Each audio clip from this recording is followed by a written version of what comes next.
जय आदिवासी। तुम्हाला little master master blaster Sachin Tendulkar तर माहितीच असेल, पण महाराष्ट्रात आता नवा छोटा मास्टर ब्लास्टर आलाय हे माहिती आहे का? नाशिकच्या सुरगाणा तालुक्यातल्या दुर्गम आदिवासातून एक मुलगा सुरतला जातो, वीर अभिमन्यू पुरस्कार प्राप्त करतो। तोच पुढे राष्ट्रीय अल्टिमेट खो खो लीग खेळतो आणि 18 लाखाचं घवघवीत बक्षीस जिंकून आणतो। यावर विश्वास बसतोय? भेटूयात छोटा पॅकेट बडा धमाका, मूर्ती लहान पण कीर्ती महान, खो खोपटू वीर अभिमन्यू पुरस्कार प्राप्त दिलीप खांडवी याला। नमस्कार दिलीप। नमस्कार मॅम। दिलीप, इतक्या कमी वयात 20 राज्यस्तरीय आणि 6 राष्ट्रीय स्पर्धा खेळलास, 5 गोल्ड आणि 2 ब्रॉन्झ मिळवलेस। या दरम्यान कधी परफॉर्मन्स घसरण्याची भीती नाही वाटली? खेळ कोणता पण असू द्या आणि खेळाडू कोणता पण असू द्या, प्रत्येक खेळाडूच्या मनात भीती असतेच, परंतु मी मैदानात जेव्हा उतरायचो तेव्हा मी भीती मोडून खेळायचो। पुढे उत्तर आहे? एकदा ह्याच ग्राउंडवरती मॅचेस झालेल्या, आमच्या सुरगाणा तालुक्याचे अंडर 14चे मुलं होते, त्यांची त्र्यंबकेश्वर बरोबर मॅच चालू होती, तेव्हा ते त्र्यंबकेश्वर वर्सेस सुरगाणा, त्र्यंबकेश्वर बरोबर सुरगाणा मॅच चालू होती, त्याच्यात ते मुलं हारले। त्यानंतर मी त्यांच्या तिथं गेलो आणि त्यांना थोडं गाईड केलं, कारण त्यांच्याकडे त्यांच्या टीममध्ये सिनियर पोरं नव्हती आणि त्यांना गाईडलाईन करायला म्हणजे शिक्षक आले होते, पण त्यांना एवढं अनुभव नव्हतं, त्याच्यामुळे घाबरून खेळले पोरं आणि हारले। मग त्यांना मी थोडं गाईड केलं, म्हटलं तुमच्याकडे परफॉर्मन्स आहे, परंतु तुमच्या टीममध्ये कोणी सिनियर प्लेअर नाही, कोणी जबाबदारी घेत नाही, त्याच्यामुळं तुम्ही हारले। जर तुम्हाला जिंकायचं असेल तर तुम्ही एक म्हणजे टीम मिळून खेळा आणि तुमचा जो कॉन्फिडन्स आहे तो कॉन्फिडन्स लूज होऊन देऊ नका, म्हणजे कॉन्फिडन्स वाढवून खेळा, तेव्हा तुम्ही जिंकाल। मग पुढच्या मॅचेसला ते सुरगाण्याने त्र्यंबकेश्वरला एका डावाने हरवलं, म्हणजे त्याच्यात मानसिकतेचा खूप फरक आहे, मानसिकतेचा फरक आहे। खरंय। खेलो इंडिया आणि राष्ट्रीय अजिंक्यपद स्पर्धांच्या निमित्तानं तू आसाम सुद्धा बघितलास आणि जम्मू काश्मीर सुद्धा, तर तुझ्यासाठी हा पहिला अनुभव कसा होता? आणि दुसरी गोष्ट म्हणजे तुझे जे क्रीडा प्रशिक्षक आहेत मंदार देशमुख सर, ते तुझ्याबद्दल नेहमी सांगतात की तू अतिशय प्रामाणिक, जिद्दी, सरळ मार्गी आणि फास्ट लर्नर खेळाडू आहेस। त्यांच्यासोबतचा एक अनुभव मला ऐकायचा आहे। अंडर 14च्या ह्याच ग्राउंडवरती मॅचेस चालू होत्या, तेव्हा मी सुरगाणा तालुक्याकडून आलेलो, तेव्हा इथं निवड चाचणीला आलेलो, तेव्हा मंदार सरांनी म्हणजे मला बघितलं खेळताना। मग खेळताना बघितलं, मॅच झाल्यानंतर त्यांनी मला बोलवून घेतलं की तुझ्याकडे म्हणे खूप काय आहे, तू जर इथं म्हणजे माझ्याकडे आलास प्रॅक्टिसला तर मी तुला जिल्हा खो खो असोसिएशनमध्ये ह्या असोसिएशनमध्ये जर आलास तर मी तुला एक उच्च लेवलला पोहोचवू शकतो। तर मी मग ठरवलं की सरांना सांगितलं, हो सर मी येईन। मग मी 8वीतून 9वीत गेलो, तेव्हा आमचे कॅम्प वगैरे लागायचे इथे 15-1 महिना, तेव्हा सर आमची राहण्याची, जेवणाची सगळी व्यवस्था ते करायचे आणि प्रॅक्टिस पण आमच्याकडून ते करून घ्यायचे। त्यानंतर म्हणजे 9वी 10वी माझं झालं, 12वी पण मी पासआउट झालो। मग 12वी पासआउट झाल्यानंतर मग आता ॲडमिशन कुठं घ्यायचं, मग सरांना फोन लावला, मग सरांनी आमचं ॲडमिशनचं पण केलं, तिकडे लवली प्रोफेशनल युनिव्हर्सिटी आहे पंजाबमध्ये, पंजाबमध्ये, तिकडे त्यांनी आमचं ॲडमिशन पण करून दिलं। त्यानंतर मी जेव्हा 12वीत होतो तेव्हा म्हणजे अंडर 18चा जो वीर अभिमन्यू पुरस्कार राहतो सुरतला, जो पुरस्कार राहतो, तर सर मला बोलले तुझं आता हे शेवटचं अंडर 18चं वर्ष आहे, तर तुला ती संधी आहे वीर अभिमन्यू घ्यायची। तर त्या महाराष्ट्रात ज्या इथं मुंबईला ट्रायल झाल्या त्या ठिकाणी माझं सिलेक्शन झालं आणि मला महाराष्ट्रात कॅप्टनशिप करायला चान्स भेटलं आणि आम्ही सुरतला मॅचेसला गेलो आणि त्या ठिकाणी मी खूप छान परफॉर्मन्स दिला आणि तिथे मला वीर अभिमन्यू पुरस्कार प्राप्त झाला। आणि सर पण मॅचेस बघायला तिथं आले होते, तेव्हा म्हणजे वीर अभिमन्यू पुरस्कार प्राप्त झाला। मी ट्रॉफी वगैरे घेऊन, मेडल वगैरे घेऊन सरांना भेटायला गेलो, तेव्हा म्हणजे सरांच्या चेहऱ्यावर एक वेगळी स्माईल मला बघायला भेटली, तेव्हा मला खूप एरवी कधी हसत नाहीत पण तुझा परफॉर्मन्स बघून हसले। म्हणजे ते असं कधी हसत नाही, मला तो वीर अभिमन्यू भेटला, माझा परफॉर्मन्स बघून सरांच्या चेहऱ्यावर जी स्माईल आली तेव्हा मला म्हणजे खूप छान वाटलं। जेव्हा मी जम्मू काश्मीरला म्हणजे आमचा प्रवास सुरू झाला तेव्हा मला तिकडे बर्फाचे डोंगर बघायला भेटले, त्यानंतर सफरचंदाची झाड बघायला भेटली आणि एक वेगळंच वातावरण बघायला भेटलं। त्यानंतर आम्ही असं भीती वाटण्यासारखं काही नाही तिकडे, म्हणजे तिकडे भीती वाटण्यासारखं काहीच नव्हतं। त्यानंतर मी आसामला गेलो, तेव्हा तेव्हा पण म्हणजे आमचा पहिल्यांदा फ्लाईटने प्रवास सुरू झाला. तेव्हा पण म्हणजे आता फ्लाईटमध्ये बसणार तर आपल्याला म्हणजे फ्लाईटमध्ये बसल्यावर काय होणार तर नाही असे तसे खूप प्रश्न मनात येत होते. परंतु आमचा तो प्रवास खूप छान झाला. त्यानंतर आसामला जाऊन म्हणजे आम्हाला AC रूम वगैरे राहायला वगैरे 5 स्टार हॉटेल, त्यानंतर AC बस सुविधा ह्या खूप चांगल्या फॅसिलिटी भेटल्या. हे सगळं अनुभवण्याची तुझी पहिली वेळ ना? हा, पहिली वेळ. साऊथ एशियन गेम्सची तयारी कशी चालू आहे आता? खो खोमध्ये म्हणजे कॉम्पिटिशन भरपूर आहे, त्याच्यामुळे मी एक ज्युनियर खेळाडू आहे. सिनियर खेळाडू भरपूर आहेत, त्याच्यामुळे मला म्हणजे आता 1-2 वर्ष तर साऊथ एशियन खेळायला चान्स नाही भेटणार. परंतु मी म्हणजे माझा जो सराव आहे तो रेग्युलर चालू ठेवला आहे. त्यानंतर जी स्टेट लेवलला म्हणजे आपल्या जिल्ह्याची टीम राहते ती स्टेट लेवलला कशी चॅम्पियन होईल ह्या दृष्टीने म्हणजे आम्ही विचार करतो. परंतु आम्हाला नाशिकमध्ये यायला म्हणजे 150 किलोमीटर लांब पडतंय. त्यानंतर सुरगाणे इथं येण्याचं राहण्याचं रूम भाडं वगैरे जेवणाचं हे ते प्रत्येकाच्या घरची परिस्थिती तशी नाही, त्याच्यामुळे आम्हाला परिस्थिती म्हणजे खूप नडते. म्हणजे परिस्थिती नडते त्याच्यामुळे राष्ट्रीय खेळ थांबवतो का? हा, परिस्थिती नडते. म्हणजे आमच्या टीममधले काही राष्ट्रीय खेळाडू जे माझ्या अगोदर नॅशनल खेळलेले आहेत त्यांनी परिस्थिती नडते त्याच्यामुळे त्यांनी खेळ सोडून आता लग्न करून बसले. अच्छा दिलीप, राज्य पातळीवरती आपली जबरदस्त टीम का नाही बनत बरं? एक तर पहिलं म्हणजे आपल्या जिल्ह्यात मॅचचं एकही ग्राउंड नाही. त्यानंतर प्रत्येक तालुक्यात एक तरी मातीचं ग्राउंड हवं आहे प्रत्येक गावांमध्ये. त्यानंतर म्हणजे स्टेटला मॅचेसला जायचं तेव्हा खेळाडूंना मी कॉल करतो की आता आपल्या मॅचेस आलेल्या आहेत, तुम्ही प्रॅक्टिसला आहे.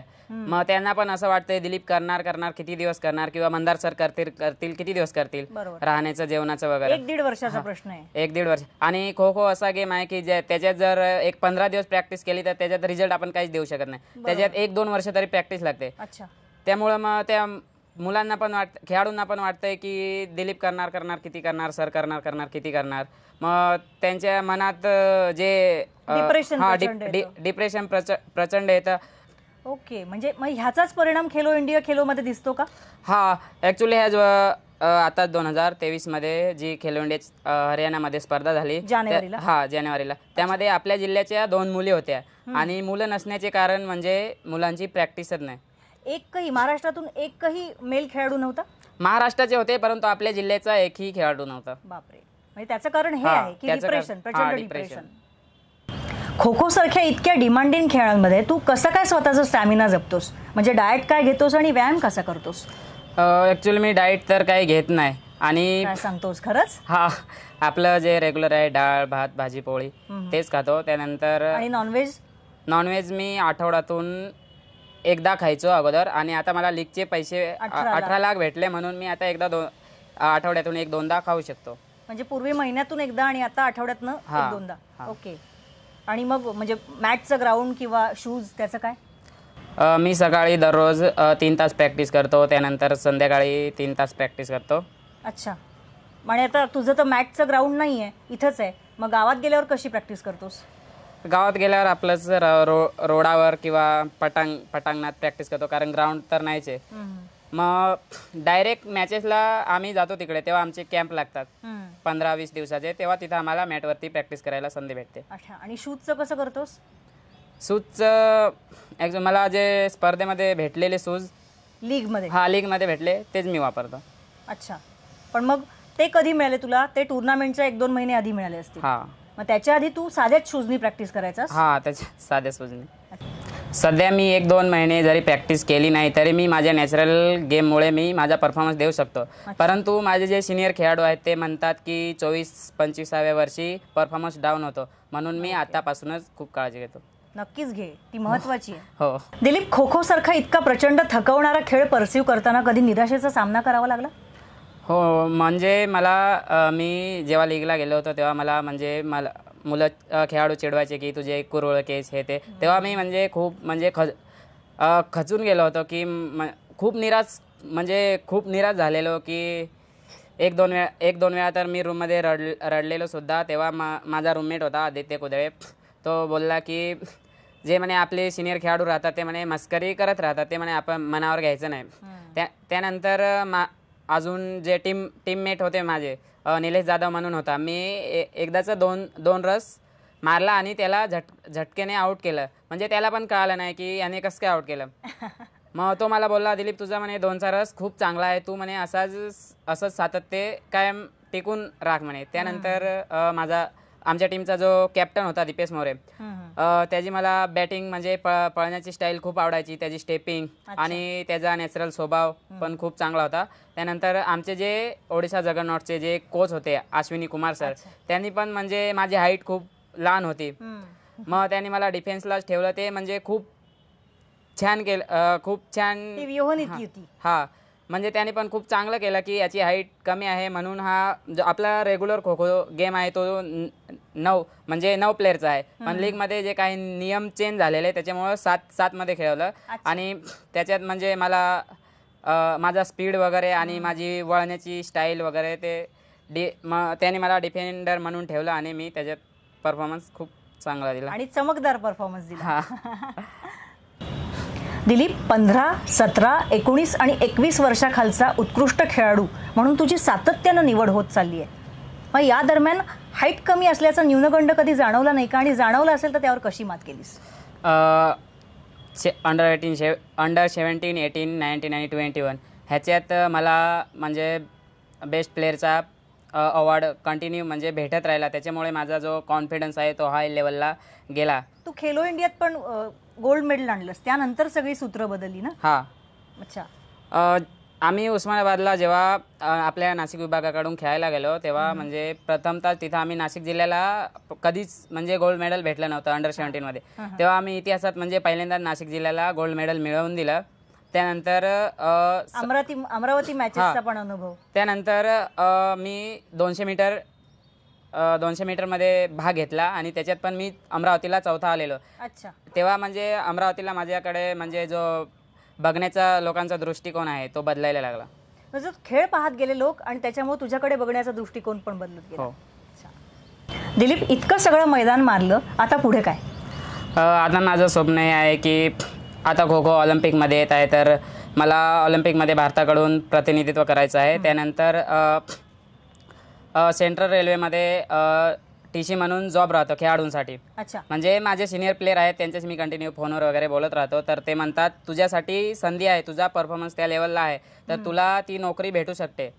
आणि टॉप 3 खेळाडू असले सेंट्रल रेल्वे जे म्हणजे जी सिनियर नॅशनलची टुर्नामेंट होते त्याच्यात जर पहिल्या 3 पोझिशनमध्ये जे संघ येतात, समज महाराष्ट्र रेल्वे आणि कर्नाटक वगैरे याच्यातून कोणीतरी एक येतो, तर म्हणजे माझे रेल्वेमध्ये मित्र आहेत काही, मी त्यांच्याशी फोनवर रेग्युलर बोलत राहतो की ते म्हणतात दिलीप तुझा परफॉर्मन्स ह्या लेवलला आहे की तुला रेल्वेमध्ये जॉब भेटू शकते आणि रेल्वेमध्ये जर तुला जॉब भेटला तर तुझं म्हणजे करिअर खूप बदलू शकते.